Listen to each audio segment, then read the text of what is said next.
My special guest tonight is Peter Winslow. He is a volunteer with the Philly Public Bank Coalition. Peter, thank you so much for coming on. Oh, it's my pleasure. Nice to be here. Okay, so we've been talking about public banks on this show quite a bit, actually. Roger Meadows, friend of the show, he's been educating me about that. And I hear there is an initiative that's happening in Philly.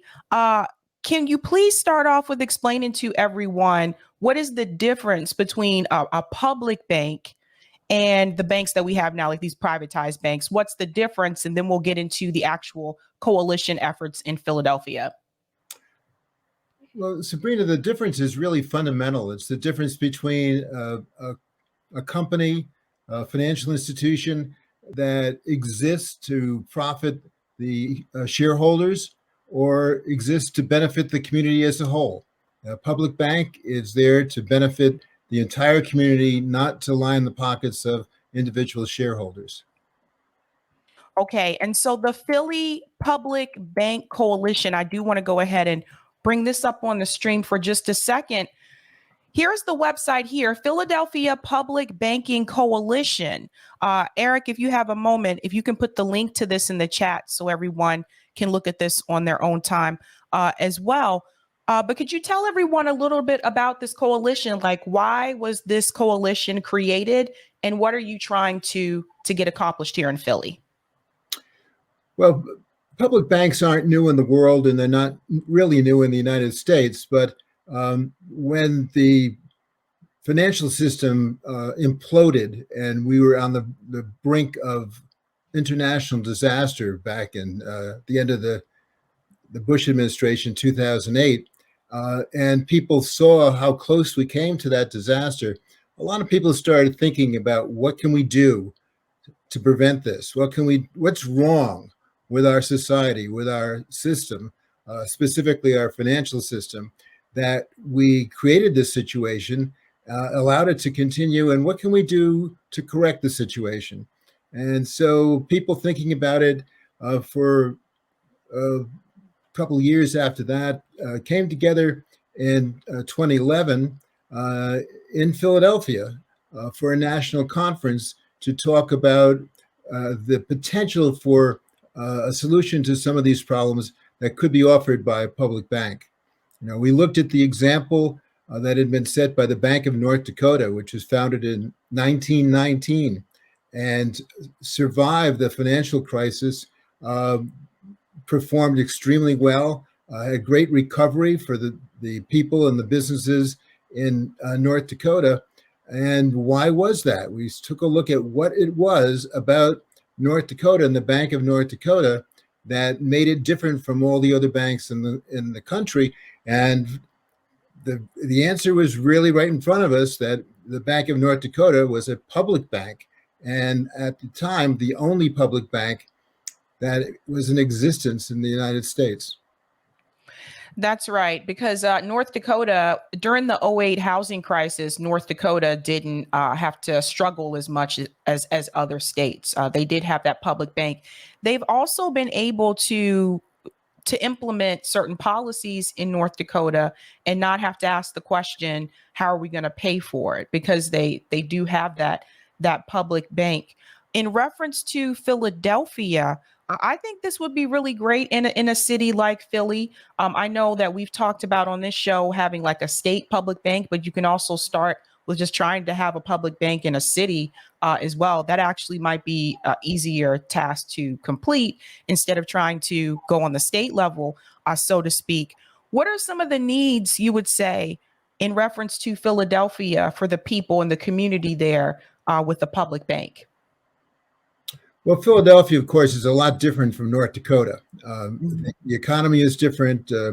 They have a lot of space and not a lot of people. They've got maybe a third to half of the number of people that we have in Philadelphia, and their problems are different. So it's not a one-for-one replication that takes place, and depending upon where you are in the country, a state public bank may be an easier lift than a city public bank or not. In Pennsylvania, um, we have a Republican-dominated legislature where the likelihood, we've been working at the state level as well to form a public bank, but it's very difficult to get traction there. In Philadelphia, we have some advantages. One is that Philadelphia and Pittsburgh have a home rule charter. So there are many things that the city can do of its own right based upon its charter without having to go to the state for permission. So that's one of the reasons that we are focused on our Philadelphia effort more than our state effort. Well, there's a video here I want to play that's also on your website, and it's called Public Banking Sweeps Across the Country. So I want to play a little bit of this here. It's a beautiful day to talk about public banking. All across the country, from Maine to Hawaii, Alaska to Florida, California to New York, people are taking back their power from Wall Street by calling for public banks. We want New York City to take our public dollars out of those banks. Yeah. We want New York City to put that money in a public bank. Why do we need to have to go to Wall Street about our basic needs and necessities of life? Enter public banking, a bank owned by our local government. All across the country, public banking movements are rising. From Los Angeles to San Francisco to Seattle to Washington, D.C., the state of New Jersey, the state of Michigan, to New York City and Alexandria's home state. We are witnessing the emergence of an idea whose time has come. Ever since Ellen Brown reintroduced the idea of public banking to the United States in 2011, the idea has inspired more and more people. So it would behoove our state and local governments to set up their own banks right now, just if only to keep their deposits safe and leverage your funds into credit for your local community. Imagine a bank whose sole purpose is to make sure that the economy is stronger. That's what a public bank can do. Traditionally, the city of Chicago pays hundreds of millions of dollars in fees and fines and interest rates to traditional financial institutions. And we have to wonder, what is the return on that investment? A public bank actually recirculates dollars back into the city's economy. With a public bank, there is accountability and there's transparency. I think that piece is very important, making sure that the money is circled or cycled back into the community, and then also having some type of accountability, because I think we all saw, like, obviously with the '08 housing crisis, there seemed to be no accountability with these central banks like Wells Fargo. So this is one of the reasons why I really like the idea of public banking, because I feel like there is more accountability there as well, Peter. And I think that when you look at communities like Philadelphia, also like Boston, it was pointed out to me by another guest that a lot of the predominantly Black neighborhoods in Boston don't either have a bank at all or have very few. So the people have to either travel outside the community to do their banking, or they end up going to check cashing places to cash in. And that's a predatory service there as well. Yes, and a lot of our communities, the inner city communities of Black and Brown, Latino immigrant communities that are underbanked or unbanked. One of the things that we can do to address that is to have a public bank that has that as an interest. But even beyond that, we give all of our money, our tax dollars that go into the city and the state government. We give that money to the Wall Street banks, and the Wall Street banks take our money that comes from us locally and invest it in whatever gives them the best return from around the world. Their interest is a financial one. So if that means that drilling for oil in Indonesia is going to provide profit for Chase Manhattan Bank, that's where they're going to put their money, not back into the community. There is a law, the Community Reinvestment Act, where banks are supposed to support their local communities. But we look at the experience of the banks under the Community Reinvestment Act, and it's really dismal. They really have not been doing what they're supposed to be doing, and what under the law, and what they've been promising to doing. Redlining practices continue. I mean, it's really disgraceful what's been going on, and we feel that that local control, having the stakeholders, people in the community, have a say over what the policies and the programs are of our bank, our public bank and institution, is a much more satisfying way to go, so that we won't have all these gaps in the availability of credit and the disparities that take place under the current system. Well said. Do you feel, in reference to public banking, you feel that this is something that people that have different political ideologies can get behind? Like, do you feel this is something that could have bipartisan support? I think it could. I think it should. Ellen Brown was in the film clip that you just showed, and I was in a meeting of the Public Banking Institute earlier today, talking with Ellen, and we were talking about what happened today. Today, the Silicon Valley Bank failed, was taken over by the Federal Deposit Insurance Company today because of a run that took place.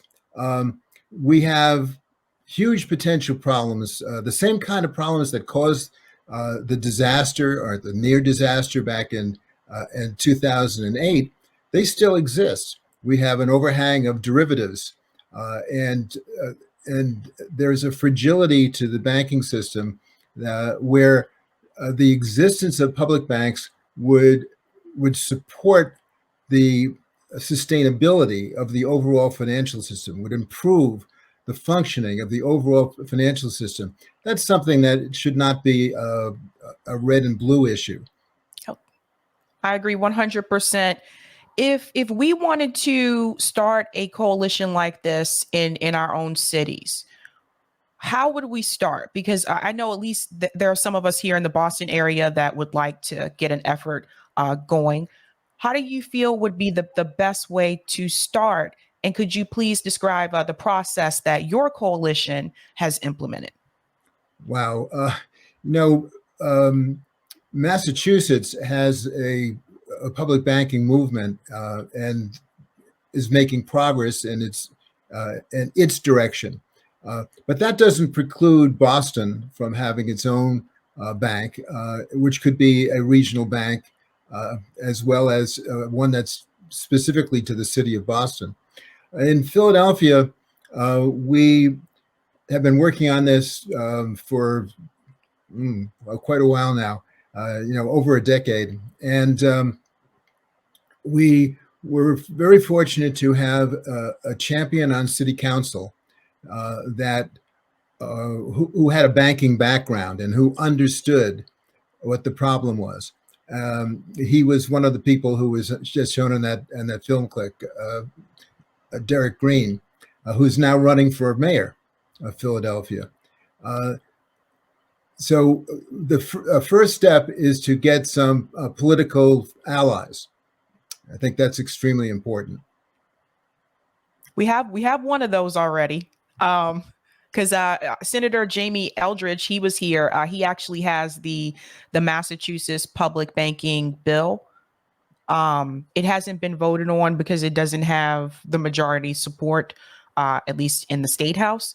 But we do already have one of those in reference to having someone that's a political ally to get behind it. But for those of you watching, and I mentioned this to Senator Eldridge as well, I also think that you should reach out to Mayor Michelle Wu, the Boston mayor, to see if you can get her on board as well, because she is, I've had criticisms of her, but she's had some pretty big wins recently. And one of them I'm going to cover tonight as well.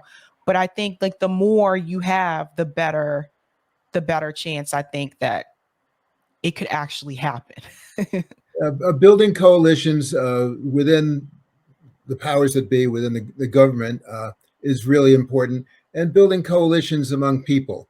The folks who will benefit most from the public bank are the people who are involved in the progressive movements for the justice issues, for racial justice and gender justice and environmental justice, and to support the underfunded needs of the populace for health, education, transportation, and also to have shared prosperity within the community, so that there's support for minority-owned small businesses, for cooperative development, for the minority and immigrant communities. So, all of these sectors of the economy that have particular difficulties in obtaining financing on fair terms,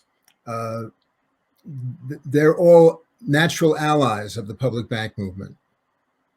Housing is a major area. That's a big one. That's a big one. I want to play a little bit more of this clip here. Officials and advocates now realize it makes much more sense to cut out the Wall Street middleman by owning their own bank. So some people say, why do we need a public bank? Let's be very clear. Private corporations are not meant to do the business of public good, which is why we need a public bank. One of the bills that I want to draw particular attention is my bill to create a publicly owned State Bank of Washington.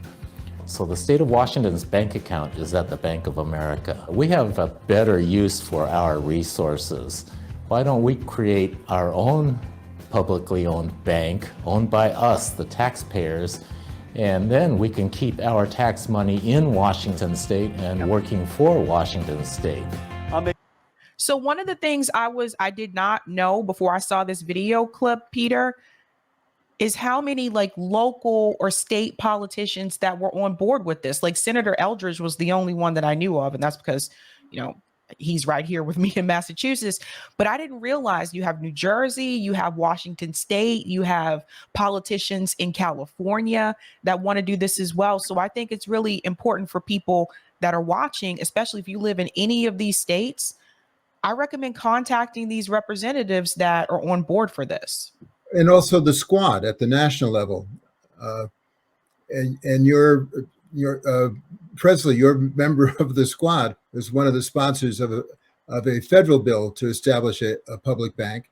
There's also a movement for a national infrastructure bank to help restore our deferred maintenance and all the neglect that's occurred to our infrastructure. The work that the Biden administration has done, the Inflation Reduction Act and the CHIPS Act and the American Recovery Act, the infrastructure, all these things are helpful, but the amount of unfunded infrastructure projects has been calculated to be $5 trillion and $390 billion over 10 years is not going to get there.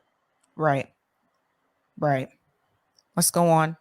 A big believer in something called the public bank. So here's the idea. All those deposits come on home. They reside in the People's Bank of New Jersey, owned by the citizens. We don't need Washington to form a public bank. You can do it here.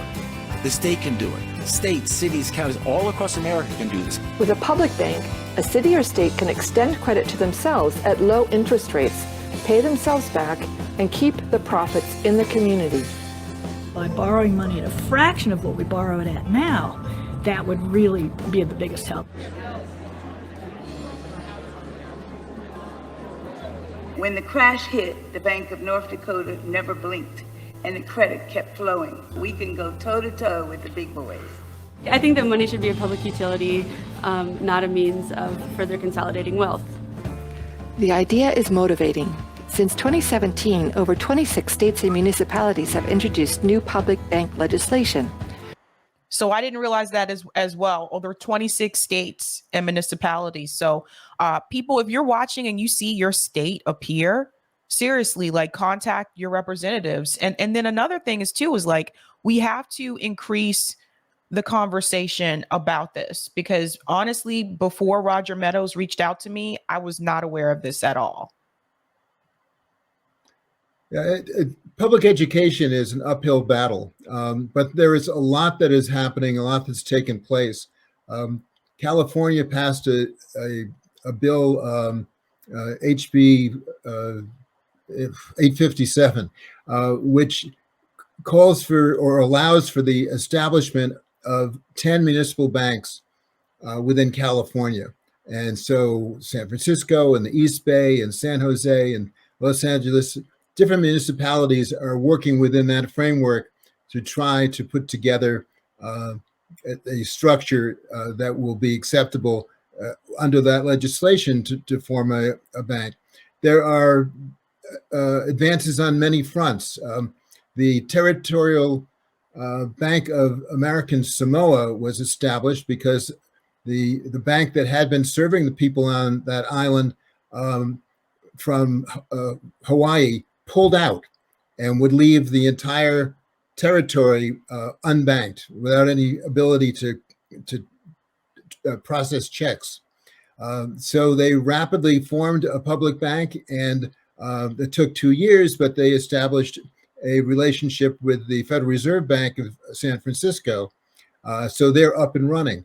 That is a precedent that other public banks can follow in forming relationships with the Federal Reserve. So but it's complicated, and this is not this is a big lift. It's a game-changing lift, so it's worth it, but it's a very big lift. Well said. More than 50 grassroots groups are working across the country. So today we are dropping 1,200 pages of signatures. We've got 40,000 signatures in support in this motion, and that we want to move towards a public banking system that is for the 99%. Carlos, what are you doing? Hey! I'm live streaming, folks. Yeah! Hey! Yes, on me. Hey, Yes, on me. Yes, on me. Yes, on me. In California, over 150 organizations in over a dozen major cities and counties have voted to support the Public Banking Act, AB 857, which makes it possible for cities to set up their own public banks. Through the hard work of advocates and sponsors, the bill has passed the Assembly and 2 Senate committees. News outlets are paying attention. This success has inspired New York State to introduce a similar bill, S 5565, giving New York's cities a pathway to their own public banks. Join the movement.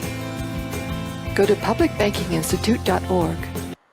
Yes, so everyone go to publicbankinginstitute.org so you can join on for this as well. And they mentioned California. And for those who are not aware, something big happened in California today in reference to the banking system. You mentioned it earlier, Peter, the Silicon Valley Bank, which apparently is the largest bank, I believe, in California. So they are already saying that this is the second largest collapse in the banking industry since 2008. So you guys see what's happening with a lot of these privatized banks. We really need to detach ourselves from the central banking system. Yeah, the Bank of America is really the largest bank, and Wells Fargo is in the running as well. So the Silicon Valley Bank is not the largest, but it's fairly substantial. And it was the engine for a lot of the tech innovation that took place. Yep. But it shows how fragile the system is when there's a change. Like the Federal Reserve has increased interest rates, and the Silicon Bank was caught short. And when their depositors and the people who held claims against them put a run on the bank, they could not keep up, and so they collapsed. That's right. And we have a clip of that Here, because for me, I'm starting to get '08 vibes again. So I want people to understand that this is serious. Let me go ahead. I'm going to play a little bit of this here. The announcement was made today. Silicon Valley Bank collapse is the second largest bank failure in the United States. A major development in the banking world. The FDIC just reported that California regulators shut down Silicon Valley Bank, a big lender out in California, after reporting a loss of over $1 billion. There were fears of a run on this bank. People wondering if they should have PTSD into 2008. What's going on here? Yeah, this really is an earthquake, especially for the tech community. Silicon Valley Bank dropped by 60% yesterday alone. We just learned today that California regulators have shut this lender down. This is the biggest failure since 2008. It's actually the second biggest failure ever since Washington Mutual in September of 2008. This is a major lender to tech startups. The FDIC says that insured depositors, they will have full access to insured deposits by Monday. I just want to mention this part as well, Peter. I'm not sure if you're aware, but the tech industry actually just had a lot of layoffs. I know Google laid off thousands of people, Facebook as well. So this is no one's job is safe. Let's just put it that way.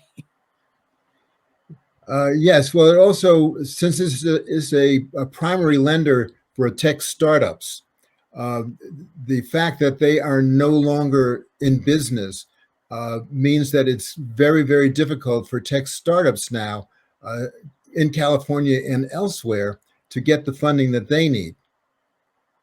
So it's right. An industry that is an engine of economic viability and vitality has really suffered. That's right. Monday morning. Insured deposits, that means up to $250,000. Of course, we know that some small businesses, some startups, some individuals, they have more than that $250,000. It's not clear if they're going to get all of their money back. This, of course, is not sitting well in the marketplace. We see the Dow is down by more than 250 points. Banks are leading the way lower. The good news here is that experts that I'm talking to, they are hopeful that this is an isolated incident, that this is not part of a broader systemic issue. Mark Zandi, he told me, he's the chief economist over at Moody's Analytics. He just told me that he doesn't think that this failure is symptomatic of a broader problem in the banking industry. Let's hope not, because that's the last thing we need right now. Yeah, the major banks are saying that they are well capitalized. Matt Egan, thank you. Robert Reich, former U.S. Labor Secretary under President Clinton, is with us now. Also the author of The System, Who Rigged It and How We Fix It. Secretary Reich, always good to have you. Let's start where Matt ended with this Silicon Valley Bank, the FDIC now in control. We saw that there were some stumbles from Wells Fargo, JP Morgan Chase, Bank of America, other banks trading. Theirs halted yesterday. What does this mean for people outside of the Silicon Valley Bank universe? What does this mean for the average borrower, if anything? Before he answers that question, Peter, the FDIC, what is their role here in reference to banking, and why is this significant? The FDIC provides insurance. But their insurance is limited for the first $250,000 of any depositor's account. So this failure is affecting those who have more than $250,000. So if you have some money in the bank under $250,000, the FDIC will stand behind it. Even if your bank were to fail, your money would be safe. However, there is such a vast overhang of derivatives, trillions of dollars of derivatives, that the amount of money that the FDIC has, the FDIC is an insurance program, so they get payments from their member banks. But the amount of money that they have is very, very small compared to the total obligations that that all the institutions that they insure have. So the amount of money that's available to the FDIC could be overwhelmed. At that point, perhaps the United States Treasury would step in. But the Dodd-Frank Act, and I don't know if Robert Reich is going to get into the weeds that far. But the Dodd-Frank Act, where there was a bailout of the banks that people were really upset about because the little guys were left holding the bag and all the banks, the big guys, got bailed out. The Dodd-Frank provision was to end future bailouts. And it said to the banks, in the future, if you run into a problem, we're not gonna bail you out. You have to bail in, which means you have to go to your depositors who are treated from a legal standpoint as creditors of the bank, unsecured creditors of the bank, and convert their credit position into an equity position, which means that their position becomes illiquid. And that bail-in would be the same destructive force that we had back in 2008. Oh boy. Okay, well let's hear what he says about this. So far, it doesn't mean anything, but the big question is one of contagion. That is, what we saw in 2008 was when one big bank and a couple of others started to fail, could not pay their depositors, could not actually pay up what they owed. They were closed, and regulators had to move in very, very quickly. But we ended up with a financial crisis because, one big banking card easily starts tipping over other cards. It's a house of cards. Now, we don't know yet about contagion. What we do know is that this bank was obviously overextended, and this is related to the Fed because as interest rates went up, and this bank was lending to a lot of startups, this bank simply could not handle it. I think that this is the biggest economic news today. It is not this jobs report. The jobs report was good, and it's kind of signals to me a soft landing. But I think that in terms of what the Fed is going to do, this bank implosion, this potential contagion may reverse Jerome Powell's direction. It may lead to, instead of a 0.5 point increase at the March meeting, it may lead to no increase at all. In fact, it's even conceivable that interest rates start dropping out of a fear that we're going to be in deep trouble. So, Peter, a quick question. When he says that this bank basically got to the point where they couldn't pay their depositors, how does that happen? Like, how does a bank get to that point? They were in a long position. So they had, because our interest rates were so low for so long, they had invested in long-term bonds, government bonds and other bonds at relatively low interest rates. So the returns that their investors, their depositors were getting were good for the time, but when the interest rates shifted, they were caught with a long position at relatively low interest rates when interest rates have now gone up because of the actions of the Federal Reserve. People said, I can get a better return somewhere else. I'm going to take my money out of the Silicon Valley Bank and put it somewhere else so I can get a higher return. And that was the nature of the run that took place. Interesting. This is a scary time. I have a question in reference to ballot measures because Massachusetts, like, we are a ballot initiative state. I don't think Pennsylvania is not, but I think you might be able to amend your state constitution. But what do you think about the idea of trying to establish a public bank through a ballot measure? In other words, having this question on the ballot where the voters would decide whether or not they wanted a public bank. What do you think about that idea? We have thought for a long time about ballot initiatives, and we don't need that at a state level because we have a ballot initiative process that can take place at the city level under our home rule charter. So we have looked at that. They are time-consuming and expensive. what we were able to do in Philadelphia was use an existing law, which is Act 102 in Pennsylvania. It's the Economic Development Finance Law. And under that Economic Development Finance Law, there are provisions to set up authorities. And so using that law of the state and the Home Rule Charter, we were able to get enacted an ordinance in the city of Philadelphia, March 17th of last year, to establish the Philadelphia Public Financial Authority as a precursor to the creation of a public bank. Public bank is not a revolving fund. A public bank has the ability to do fractional reserve banking, which means that that's how money is made. It's really the authority, the authorization from the government to make money by giving out loans, creating money through those loans out of thin air, right? That's what banks do.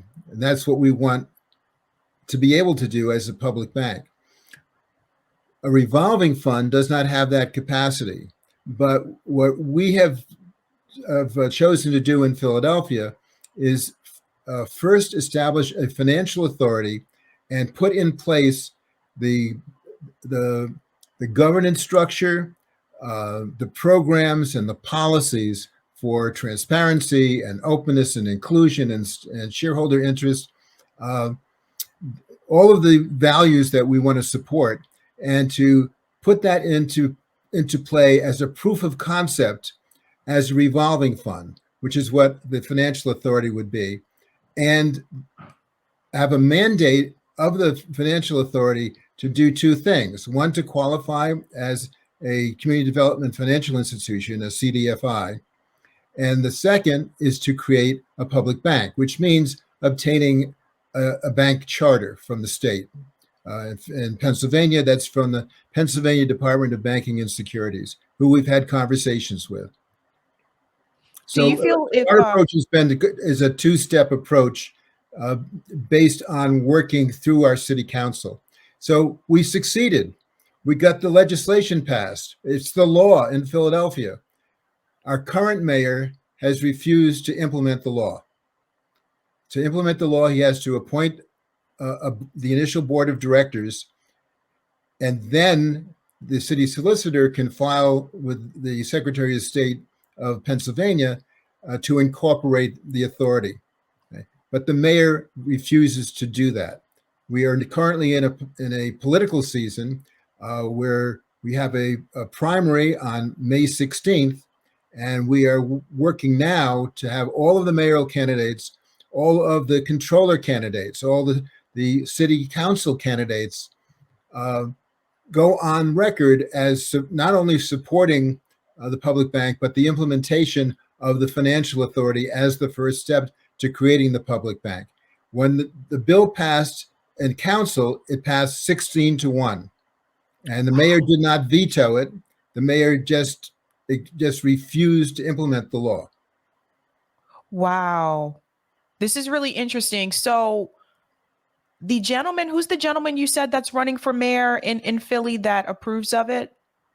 All of the candidates, one is a little bit on the fence, but all of the candidates for mayor have indicated their support for the financial authority and for the public bank.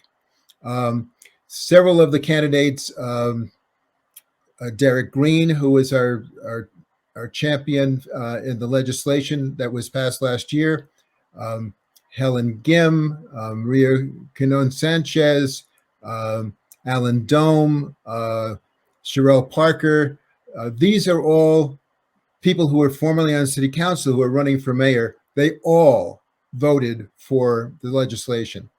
So we're very hopeful that our next mayor will go through and implement the law that was passed last year. There's something interesting happening in Philly politics. I covered a story a couple of months ago about the Philly DA that there were attempts to remove him because I guess like his view on policing, he's wanting to scale back like some of the policing and some of these mandatory minimum sentences, which I totally understand. But it does seem like there's something staring in Philadelphia politics right now. It seems like. It's yes, there's a lot happening in Philadelphia politics, and our district attorney Larry Krasner has done some innovative things. He has created a data lab that has been looking at the information, not only in terms of the crime statistics, but correlation of the crime statistics with historic redlining, current lending practices, education levels, childhood asthma rates, and so on, mapping where all this takes place. And it's not terribly surprising that it all falls down into the inner city Black communities that face all of this. So we're taking and the Philadelphia Public Bank Coalition is a member of the 57 Block Initiative, which is that undertaking of the district attorney with the Black clergy in Philadelphia to address gun violence as a systemic problem, not by more harsher draconian policing, but by addressing the underlying problems that give rise to the destabilization of these inner city communities. That's right. And one of the things I want to say to people too, I would really like to see this really take off in Philly, because I think other cities will become inspired. Like Baltimore's not far from Philly. My family's from Baltimore. I can see people in Baltimore saying, "Did you know that Philly just passed like a public bank? Maybe we should try to organize and get that accomplished here in Baltimore." Because for people who are not aware, like if you go into particularly Black inner city communities, it is a problem in the sense that the banks, for the most part, are not there. And so what happens is that you have a lot of these payday lender stores on different corners. You also have the check cashing places like Western Union. Like they'll have a lot of those facilities, but those places, again, like I said, they're predatory. The fee is ridiculous. And so it kind of keeps people where they are. It's like most people may not have the means or the resources to travel outside their community just to go to the bank, right? So it's just there's not enough investment in those communities. And I would really like to see a public bank really like take off. Yes, well, those problems are systemic. When you look into them, there is a problem of a lack of intergenerational wealth that's been accumulated as a result of policies, government policies, business policies that have made it impossible for for Black families and Black communities to build intergenerational wealth. So as a result, it's difficult to have the collateral necessary for a loan. Those are the kinds of problems that the public bank and our financial authority will address head on by saying, what is the problem here? What is the limitation? How can we change that game? And we think we can through a partnership model with other financial institutions. Have you had a chance to speak to anyone from the Bank of North Dakota? Yes, I went out to North Dakota a while back, and I toured the state from one end to the other to talk to people and to see what the impact was of the Bank of North Dakota. And a lot of the people in North Dakota, they really weren't thinking about or aware that they had the only public bank in the country. But everybody that I spoke to knew about their college loan program. In North Dakota, anybody who is a resident of North Dakota can go to college or postgraduate work anywhere in the world and get a loan, a low interest loan from the Bank of North Dakota. And anybody from anywhere in the world can come to study in North Dakota and get a loan from the Bank of North Dakota. When the pandemic hit, the first thing that the Bank of North Dakota did is they put a moratorium on loan repayments for the student loan program. These are not usurious loans. These are loans that people can actually live with and pay back. It's a terrific program, and everybody that I spoke to, business people, waitresses in the diner, everybody knew about that program, in part because it was part of their education curriculum for themselves and their families when they were going through school, and they had taken out a loan, or someone in their family had. Everybody knew about and loved that particular program. So there are wonderful successes that I was able to identify on the ground from the grassroots up, in the way in which the Bank of North Dakota is able to serve its people. That is amazing. I had a friend that moved to North Dakota a couple years ago, and it was just really random. Moved there from North Carolina, and I was like, "Why did you move to North Dakota?" And he told me, he said, because he got a job offer there that paid a lot, apparently. And he said, in North Dakota, they have more jobs than people. He lived there for a couple of years, saved up all of his money, and apparently his rent was very cheap too. And then he moved back to North Carolina and he bought a house. So something's working out well in North Dakota.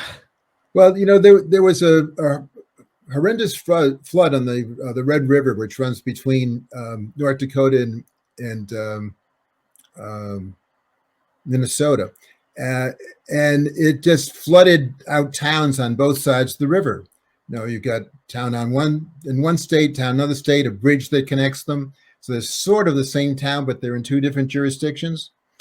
So they both got hammered by the flood, but North Dakota, because the support of the Bank of North Dakota, was able to rebuild, recover, have a thriving economy where, and I saw this with my eyes, where on the other side of the river, they were still struggling to recover from this physical disaster. And with climate disruption going to affect, Boston, and Philadelphia, and every place else, the ability to have resilience and have financial resilience to be able to help people recover from these, and to prevent and to mitigate and all these things, everything requires money. And that's something that we're planning to do in Philadelphia, through the public bank and the financial authority. All right. So, Peter, before you head out, how can people support your efforts? Well, we're happy to support everybody else's efforts, because we feel that this is really a national movement. I'm happy to work with folks in other jurisdictions, as are my colleagues. Right now, we need moral support more than anything else. But a success in one place is a success in every place for us. So I would suggest not only contacting the Philadelphia Public Banking Coalition, but also the Public Banking Institute, because they are orchestrating the national movement. Awesome. Peter, thank you so much for coming on. My pleasure. Nice to be here. Bye. Bye-bye. All right, guys, I hope you learned something there tonight. A lot of information. I told you guys I wanted to talk more about public banking. There's actually another gentleman that reached out to me as well that wants to come on to talk about public banking. So you're going to be hearing about this for quite a bit. I hope that's okay with you. I hope that is okay.